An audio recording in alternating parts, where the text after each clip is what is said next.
조선조 500년을 통해서 가장 기인적인 행동과 파격적인 에피소드를 남긴 전설적인 인물 중에 토정 이지함이라는 사람이 있습니다. 그는 천문, 지리, 산수, 의학, 주역 등의 조예가 깊었던 사람입니다.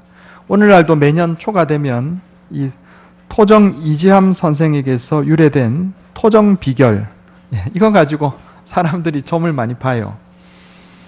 정확하게 이분이 이걸 다 쓰셨는지는 알 수가 없어요. 그런데 어쨌든 그 근원으로 올라가면 토정 이지함이다. 대체로 사람들이 그렇게 알고 있습니다.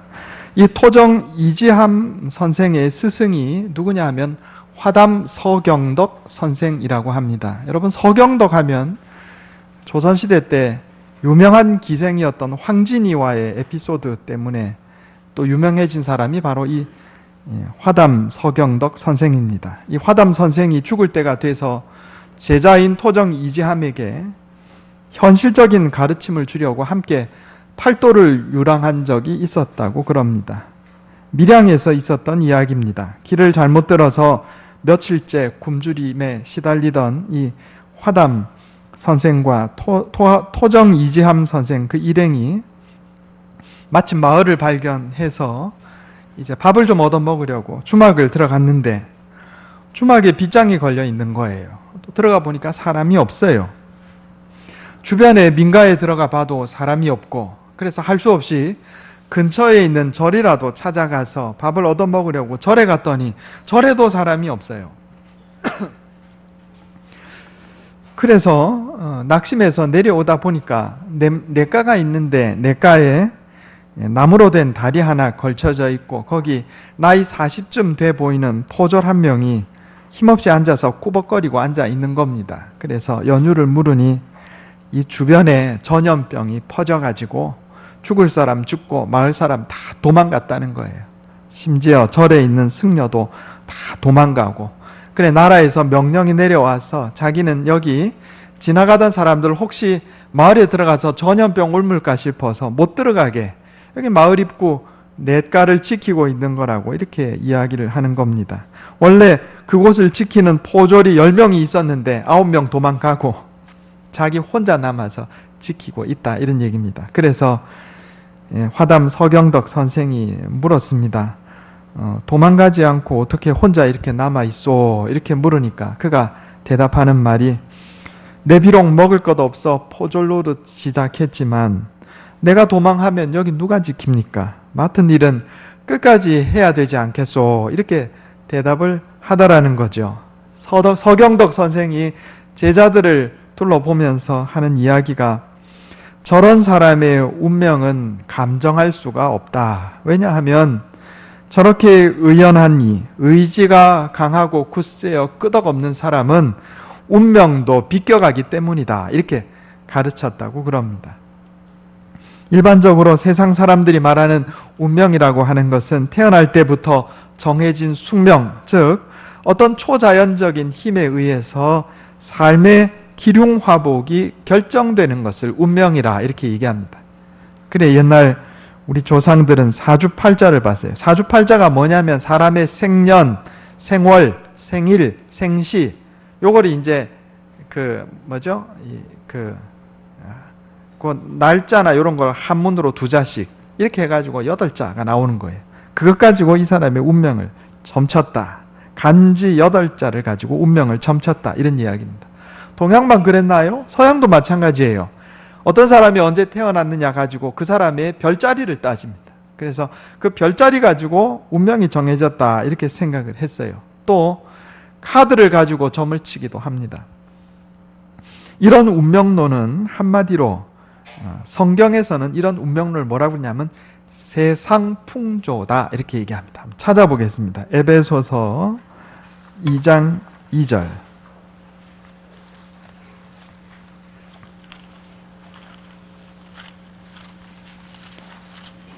신약성경 310페이지입니다. 신약성경 310페이지. 성경책에 따라서 한두 페이지 다를 수 있어요.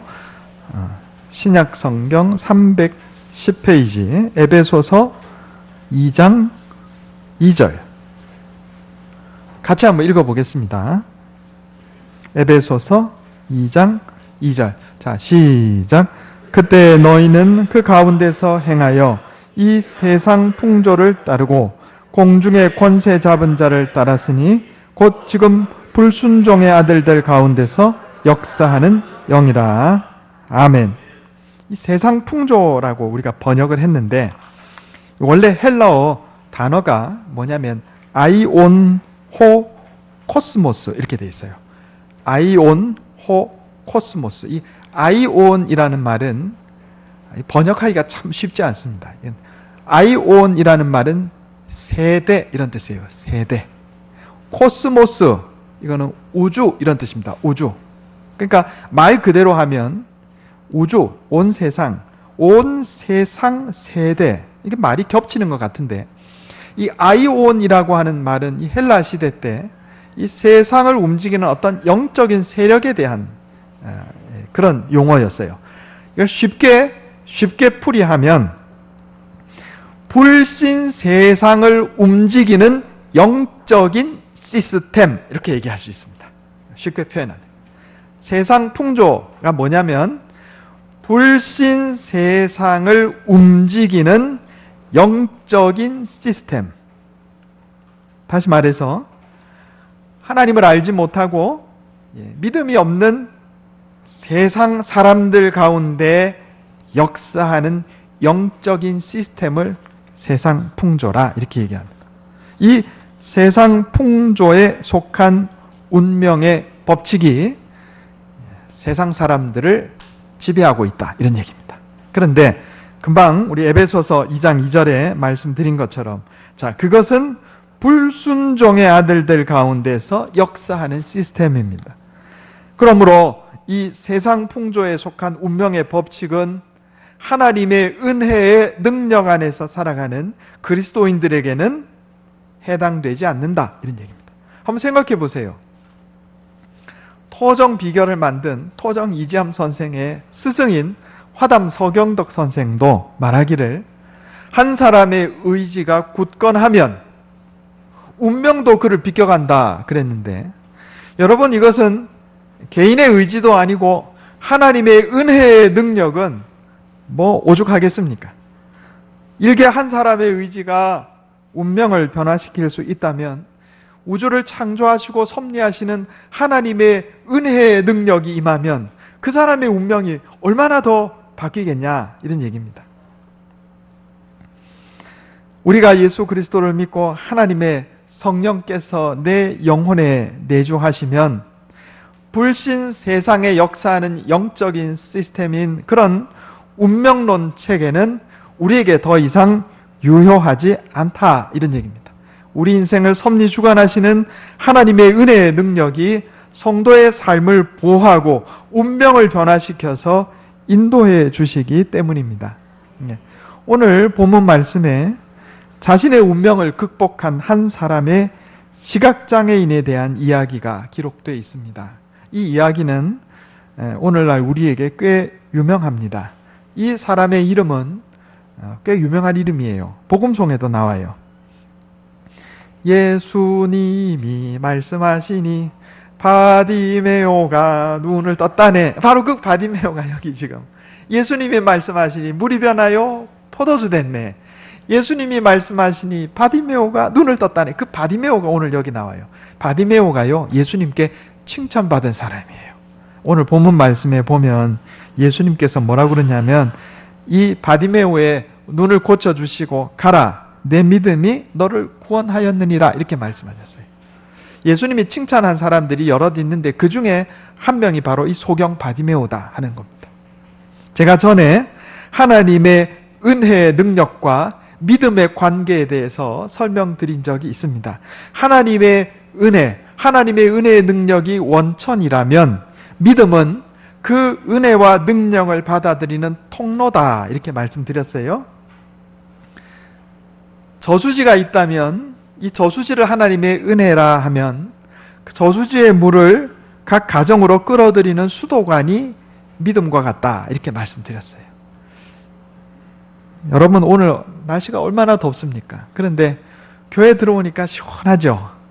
그래서 우리 에어컨을 설치해가지고 이렇게 시원하게 하는데, 전에 우리 겨울이든지 여름이든지 전기를 많이 쓰게 되면 한 번씩 뭡니까 우리 차단기가 내려가가지고 갑자기 이렇게 모든 게 불이 다 꺼지고 에어컨도 꺼지고 그런 적이 여러 대 있었어요.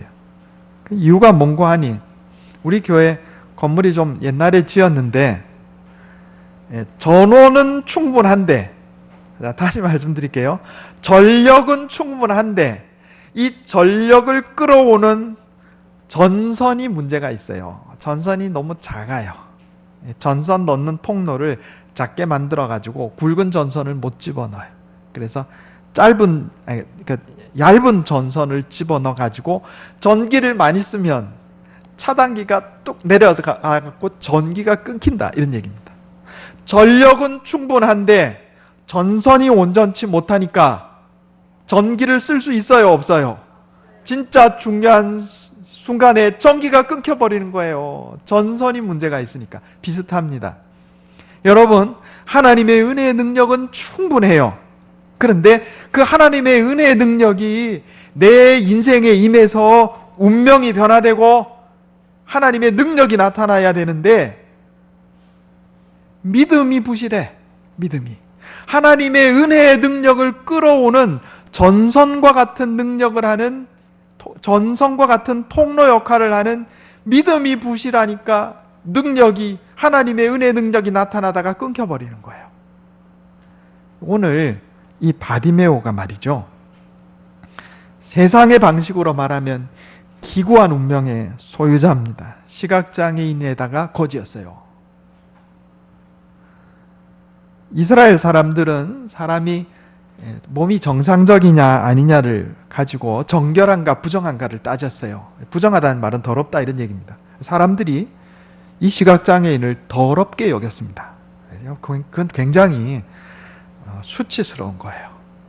인간 취급 안 한 겁니다. 멸시받고 천대받던 사람이에요. 눈도 안 보이는데 세상 사람들은 더럽게 여기고 먹고 살 방법이 없으니까 구걸해야 했던 사람이 바로 이 사람입니다. 기구한 운명의 소유자였다, 이런 얘기예요. 그런데 바로 그가 예수님을 만났을 때 운명이 바뀌었어요.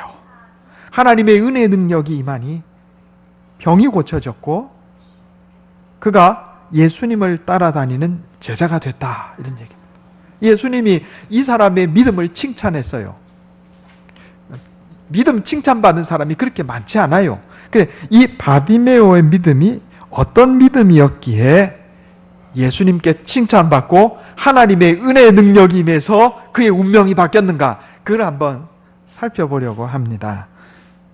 바디메오의 믿음. 자, 첫 번째는 구원자 예수님에 대한 영적인 지식입니다. 한번 따라해 보겠습니다. 구원자 예수님에 대한 영적인 지식. 하나님의 은혜의 능력을 끌어오는 통로가 되는 믿음. 이 믿음의 요소 첫 번째가 뭐냐면 하나님에 대한 영적인 지식입니다. 이 세상에는 여러 가지 종류의 지식이 있습니다. 인문학적, 사람의 정신과 문화에 관련된 인문학적인 지식도 있고, 사물의 성질을 잘 알고 이것을 가공하고 이용하는 공학적인 지식도 있고, 요리를 잘하는 요리에 관한 지식도 있고, 이 지식이 다 종류가 있어요. 그런데 이 각자의 지식은 거기에 맞게 사용이 되는 겁니다. 기계를 다루려면 공학적 지식이 있어야 되고, 요리를 잘하려면 요리에 관한 지식이 있어야 된다, 이런 얘기입니다. 이 지식은 다 달라서 거기에 맞는 지식을 우리가 얻어야 복되게 살아갈 수 있어요. 마찬가지로 우리 영혼이 구원 얻고 하나님의 은혜의 능력을 내 인생에 누리려면 거기에 맞는 합당한 영적인 지식을 얻어야 된다, 이런 얘기입니다. 이거는 종류가 달라요. 세상 지식하고 종류가 다르다, 이런 얘기입니다.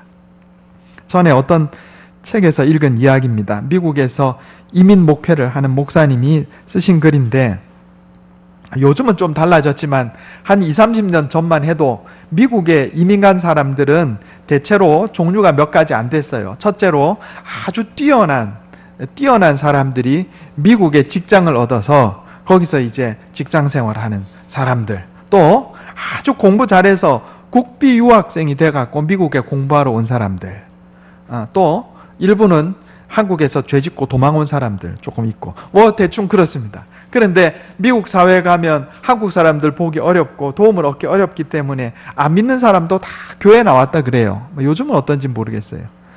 이제 그런 시절 얘기입니다. 목사님이 교회에서 어느 집사님이 신앙생활을 너무 부실하게 하고 목사님이 권면해도 코웃음 치고 뭐 이래서 한 번은 그 집사님 집에 신방을 갔어요. 이 집사님이 원자력 핵공학 박사님이었다고 합니다. 그래, 그 집사님하고 얘기를 하면서, 집사님, 원자폭탄은 콩하고 흙하고 이리저리 섞어가지고 만드는 것인가요? 이렇게 물었더니 그 집사님 대답하기를, 아유, 목사님 그렇게 무식한 얘기를 하십니까? 내가 원자력 핵공학 박사입니다. 모르면 나한테 물어야지. 어디서 그런 말도 안 되는 소리, 그런 얘기하고 다니지 마세요. 이러더라는 거예요. 그래, 목사님이 그 집사님한테 그랬답니다. 집사님 원자력 핵공학 박사님이니까 원자폭탄 만들려면은 그 집사님한테 물어야 제대로 만들어지는 것처럼, 집사님 신앙생활 제대로 하시려면 목사인 제 얘기를 들으셔야 됩니다. 그런데 집사님이 원자력 핵공학 박사라고 하나님 말씀을 전해드려도 코웃음 치고 비웃고 그렇게 교만하게 행동하시면 어렵습니다. 이렇게 말씀드렸다 그럽니다. 지식이 종류가 달라요. 원자력 핵공학 박사라도 하나님에 관한 영적인 지식이 없으면 구원받을 수 없고 복받을 수 없다, 이런 얘기입니다. 저희 집에 프린터가 고장이 나갖고 새로 샀는데, 지난번에 프린터를 켰는데, 전원 버튼 눌러서 켰는데 아무리 해도 꺼지질 않아요. 그래서 이게 왜 안 꺼지나, 그래서 다른 버튼이 있나 찾아봐도 안 보이고 한 2주 동안 그냥 켜놨어요, 프린터를. 도저히 안 되겠다 싶어서, 이 더운 날 이거 고장나면 이거 큰일 나잖아요. 그래서 인터넷 들어가갖고 그 그 프린터 모델 넘버 해가지고 설명서를 다운받았어요. 그 설명서에 뭐라고 돼 있냐면, 전원 버튼을 3초간 누르시오, 이렇게 돼 있더라고요. 이걸 누르고 3초만 있으면 꺼지는데 이걸 몰라가지고 눌러가 막 뒤집어 보고, 이래봬도 제가 신학 석사입니다. 박사 학위는 제가 공부하다가 학위를 못 받고 과정만 끝냈어요. 그런데 신학 석사는 뭐 합니까? 프린터 끌 줄도 모르는데. 왜요? 설명서를 안 봤으니. 교만해갖고 새로 산 프린터 설명서도 안 보고 그냥 내 전에 쓰던 대로 쓰려니까 끄지도 못하는 거예요. 여러분, 우리가 이렇습니다. 내가 아무리 내 전문 분야의 전문가고 내가 공부한 것에 박사 학위를 가지고 있다 하더라도 영적인 지식은 그거하고 다른 거예요. 우리가 구원받고 하나님께서 내게 베풀어 주시는 은혜의 능력을 내 인생에 누리려면 영적인 지식이 있어야 된다, 이런 얘기입니다. 그게 믿음의 요소예요.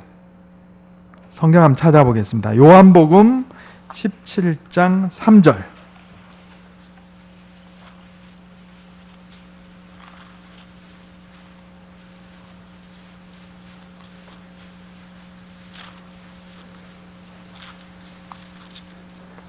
신약 성경 176페이지입니다. 요한복음 17장 3절. 같이 읽겠습니다. 요한복음 17장 3절 시작. 영생은 곧 유일하신 참 하나님과 그가 보내신 자 예수 그리스도를 아는 것이니이다. 아멘. 영생은, 구원받는 것은 하나님과 그가 보내신 예수 그리스도를 아는 지식이라는 거예요. 영적인 지식이 있을 때 우리가 영생 구원 얻는다, 이런 얘기입니다. 그런데 바디메오에게요, 그 지식이 있었어요.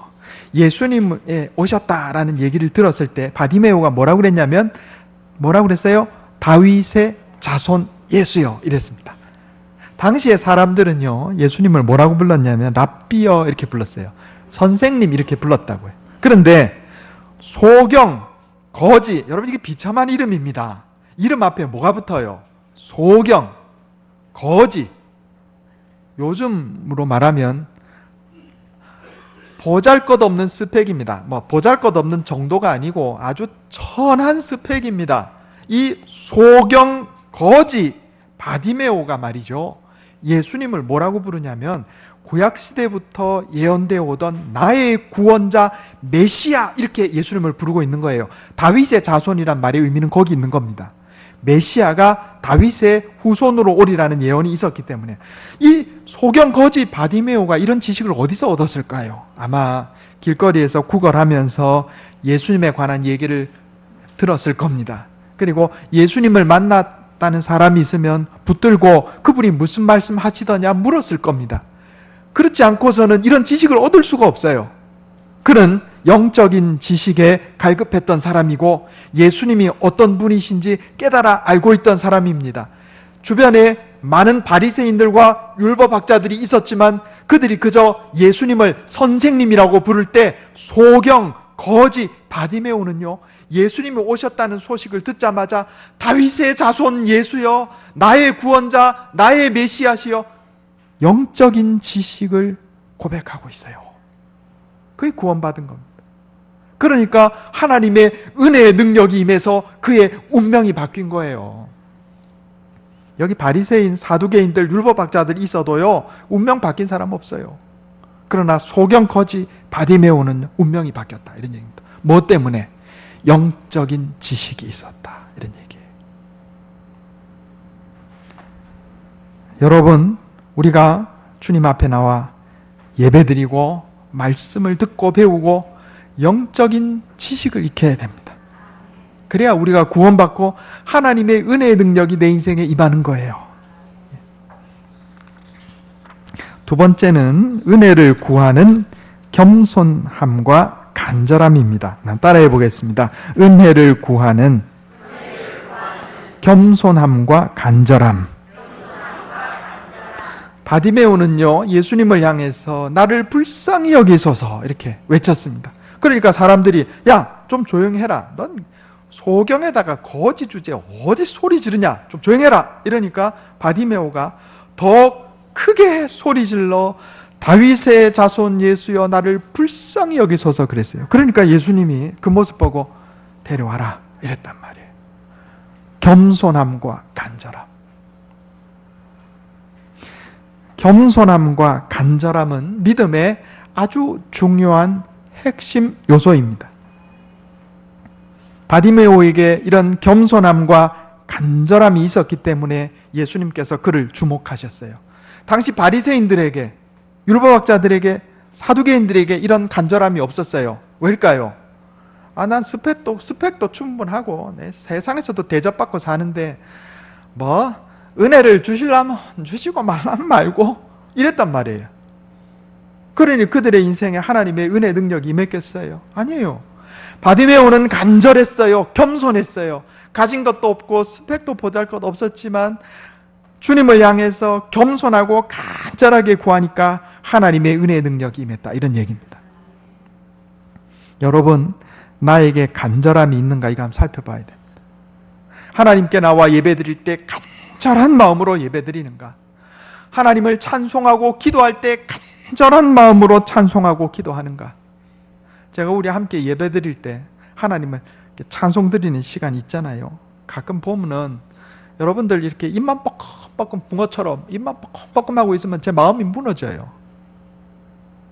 간절함이 빠진 찬송, 간절함이 빠진 기도, 그거는 마치 부실한 전성과 같아서 하나님의 은혜의 능력은 충분한데 그런 간절함이 없는 사람의 인생은 정말 하나님의 은혜의 능력이 필요할 때 끊긴다니까요.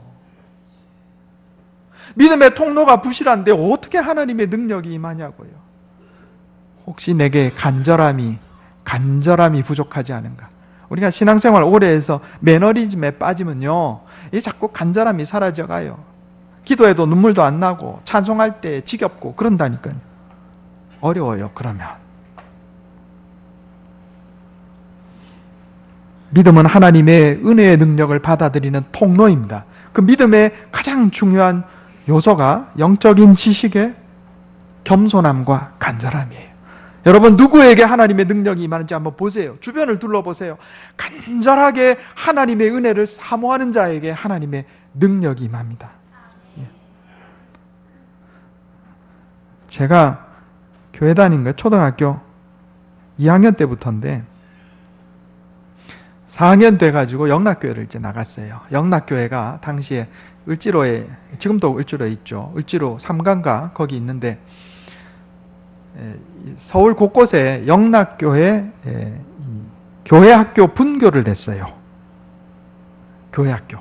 제가 거기를 다녔는데 잠실에 살아서 잠실에 정신여고가 있습니다. 이제 우리 교단 교회 학교예요. 거기 주일이 되면 정신여고 학교 교실을 개방해가지고 영락교회가 거기서 교회학교를 했어요. 제가 거기 다녔거든요. 초등학교 4학년 때. 그런데 어렴풋하게 하나님께서 계시다 하는 게 느껴지는 거예요. 그래서 초등학교 4학년짜리가 집에서 교회를 왔다 갔다 하면서 하나님 제게 믿음 주세요. 제가 하나님이 느껴지긴 하는데 하나님 어떤 분이신지 잘 모르겠어요. 제게 믿음 주세요. 세상에 초등학교 4학년짜리가 그런 기도를 했어요. 간절하게. 아직까지 제가 기억하는 거 보면 벌써 40년 된 얘기인데 하나님이요 그 기도를 들어주셨어요. 그래서 세상 풍조, 불신 세상의 역사는 영적인 시스템이 저를 어떻게 하지 못하고 하나님의 은혜의 능력이 제 인생을 끌어온 거예요. 간절함이 있어야 됩니다. 세 번째는 결단하고 행동하는 믿음입니다. 따라해 보겠습니다. 결단하고 행동하는 믿음. 예수님이 바디메오를 부르시니까 성경에 뭐라고 되어 있냐면 맹인이 겉옷을 내버리고 뛰어 일어나 예수께 나오거늘 그랬어요. 맹인이 뛰면 어떻게 됩니까? 엎어지죠. 그것 상관없이 예수님 말씀하시니까 그 목소리가 들리는 쪽을 향해서 뛴 거예요. 누가? 시각장애인이. 넘어지는 거 아랑곳하지 않고. 여러분, 이게 믿음이에요. 예수님이 우리에게 말씀하시면 하나님께서 우리에게 말씀하시면 얘야, 내가 너에게 계명을 준다. 10계명을 지키고 살아라. 거짓말하지 마라. 정직하게 살아라. 그러면 제가 거짓말 안 하면 먹고 살기가 어려워요. 이러는 게 아니고 주님 그렇게 말씀하시니 내가 정직하게 살겠나이다. 상사로부터 협박을 받아도 내가 버는 수입이 줄어도 내가 정직하게 살겠나이다. 그러고 주님하고 뛰어나가는 게 믿음이에요. 소경이 뛰었다니까요. 그리고 여기 겉옷을 내버리고 그랬습니다. 우리 요즘은 옷이 흔해가지고 한 번 입고 또 한철 입고 또 버리기도 하고 그래 하지만 여러분 이 시절은요 옷이 귀하던 시절입니다. 얼마나 귀했냐면은 예수님이 십자가에 달려 죽으실 때 예수님 겉옷을 누가 나눠 가진지 아세요? 로마 병정들이 나눠 가졌어요. 아니 사형수 옷 그거 갖고 나눠 가지겠어요. 그만큼 옷이 귀하던 시절이에요. 그런데 여기 거지 바디메오, 소경 거지 바디메오가 뭘 버렸어요? 겉옷을 내버리고. 우리는 좋은 세상에 살아요. 우리나라는 이 뒷호주머니에 지갑 넣고 가다가 흘려도 뒤따라오던 사람이 앞에 지갑 흘렸어요. 그래서 찾아주는 나라에 살고 있는데 세상 모든 나라가 그런 게 아닙니다. 식당에 밥 먹고 잠깐 계산하려고 지갑 놔두고 카드 들고 갔다가 오면 지갑 없어지는 게 보통 대부분의 다른 나라입니다. 선진국도 마찬가지예요. 제가 아는 어느 집사님이 캐나다로 이민을 가셨는데 그런 얘기를 들었어요.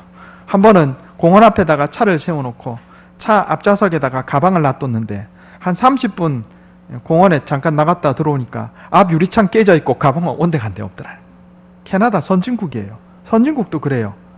자, 고대 시대 거지가 자기 겉옷 내버리고 예수님께 뛰어가면 갔다 오면 겉옷 있겠어요? 없겠어요? 없을 가능성이 많아요. 요즘 같은 문명 시대도 그런데 그 겉옷이 거지에겐 전 재산입니다. 그거 아랑곳하지 않고 예수님이 부르시니까 겉옷 내버리고 소경이 뛰어서 예수님 목소리가 들리는 대로 뛴 거예요. 이게 믿음이에요. 하나님 말씀하시면 내 형편이 좀 부족하고 안 돼도 하나님 내게 말씀하시니 내가 말씀하시는 대로 가겠나이다. 이게 믿음이에요. 이게 실천하는 믿음. 제가 어떤 글에서 앵무새 신자, 회전문 신자 이런 이야기를 용어를 들어본 적이 있어요. 앵무새 신자 뭐예요? 말만 믿음이 좋아. 말은 잘하는데 실천하진 않아. 회전문 신자, 문이 돌아요. 돌긴 도는데 계속 제자리 돌아요. 우리가 배우기만 하고 실천이 없으면, 결단하고 행동하는 믿음이 없으면 앵무새 신자, 회전문 신자, 하나님의 능력이 나타나질 않아요. 성경에 보면 바디메오처럼 겉옷을 버리고 뛰어 일어나 예수님께 간 사람이 여럿 나옵니다. 마태복음 13장에 보면 우리 주님 예수님께서 천국은 마치 좋은 진주를 구하는 장사와 같으니 극히 값진 진주 하나를 발견하며 가서 자기의 소유를 다 팔아 그 진주를 사느니라 그랬어요. 여러분, 우리가 하나를 얻으려면 하나는 포기해야 되는 거예요. 가장 값진 진주를 발견하니까 그것 위해서 자기가 가진 다른 걸 다 포기했어요. 여러분, 우리가 하나님의 은혜의 능력을 얻으려면 포기해야 할 것이 있다니까요. 그걸 포기할 줄 아는 것이 행동하는 믿음이에요. 누가복음 5장 11절에 보면 베드로와 야고보와 요한이 예수님의 부르심을 듣고 난 후에 그들이 배들을 육지에 대고 모든 것을 버려두고 예수를 따르니라 그랬어요. 사탄은 나를 향해서 너는 안 돼. 너는 그럴 운명이야. 넌 아무리 애써도 거기서 벗어날 수 없어. 이렇게 속삭입니다. 그러나 여러분, 우리 주님 예수님께서 나를 불러주시고 나를 고쳐주시고 내 인생의 운명을 변화시켜 주심을 믿으시기 바랍니다. 하나님의 은혜의 능력은 충분합니다. 문제는 그 은혜의 능력을 내 인생에 끌어오는 믿음의 통로가 얼마나 튼튼한가, 이게 문제예요. 영적인 지식을 쌓읍시다. 그리고 간절한 심령으로 하나님께 나와 예배드리고 말씀 듣고 기도합시다. 그리고 하나님 말씀을 들을 때 모든 것에 우선하여 결단하여 행동하여 말씀에 순종합시다. 그래서 이 튼튼한 믿음의 통로를 통해서 하나님의 은혜의 능력이 임해서 운명이 바뀌어 복된 인생 살아가는 저와 여러분 다 되시기를 예수님의 이름으로 축원합니다. 기도하겠습니다. 하나님 아버지, 감사합니다. 불신 세상을 움직이는 세상 풍조, 불신 세상을 움직이는 영적인 시스템이 하나님의 자녀들에게는 더 이상 유효하지 않음을 깨닫게 해주시니 감사합니다. 하나님, 하나님의 은혜의 능력이 우리 인생에 임하여 운명을 비껴가는 놀라운 복을 누리는 복된 인생들 다 되게 해 주시옵소서. 하나님의 은혜의 능력을 받아들이는 믿음의 통로가 튼튼하게 하여 주시옵소서. 구원자 예수님에 대한 영적인 지식을 온전하게 쌓게 도와주시고 주님의 은혜를 갈구하는 겸손함과 간절함이 우리의 삶에 있게 해 주시옵소서. 하나님 말씀에 아멘하며 결단하며 행동함으로 말미암아 주님의 은혜의 능력이 내 인생에 임하여 운명이 바뀌고 하나님 주시는 풍성한 복을 누리는 복된 인생 살게 해 주시옵소서. 이것이 내 힘과 능력으로 되지 않음을 고백합니다. 날마다 말씀으로 나를 깨우쳐 주시고 성령으로 인도하여 주시옵소서. 우리 주 예수님의 이름으로 간절히 기도하옵나이다. 아멘.